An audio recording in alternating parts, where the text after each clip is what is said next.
de gələ bilməyəcək. Gələ bilməyəcəksən, canın sağ olsun. Arağımız var. Şaxırımız var. Yeməyimiz var. Bu bakalda içək yoldaş Mürşidov. Mürşidov'un sağlığına. Sağ ol yoldaş Mürşidov.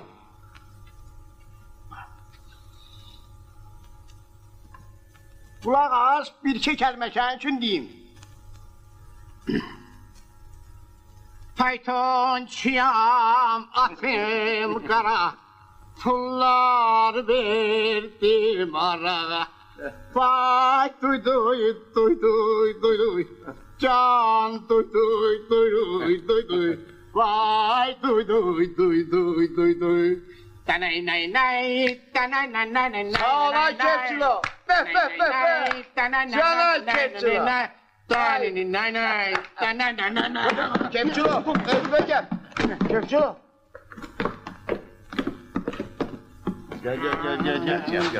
Belə. Ay Cəmil, elə adamla dostluq eləyirsən ki. Canım ki pis adam deyil, balaca vurandır. Bu da onun adı keçirir də. Bura bax, sənin dostun başımızı elə qarışdırdı ki. Nə üçün? Axı bu pasilkanı gərək sahibinə çatdıram. Çatdıram. Bunu tut. Çıkalov ki. Qatarın yola düşməsinə saat yarım qalıb, çatarıq. Çatarıq, gedək. Gedək.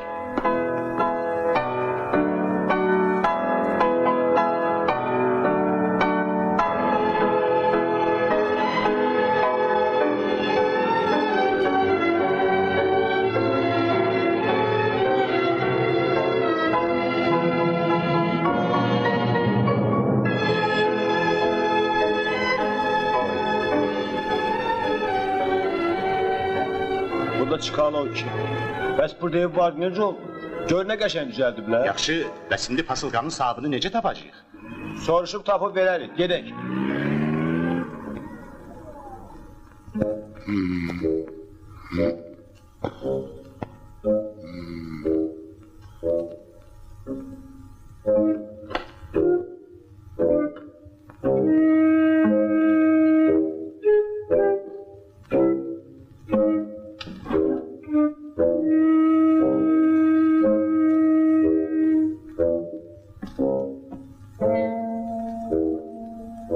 Heç nə başa düşmürəm. Bəs bunlar hardadır? Mən xəstələri qoyub gəldim ki...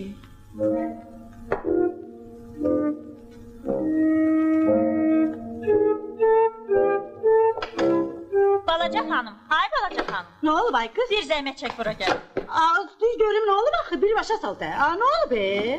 Görürsən,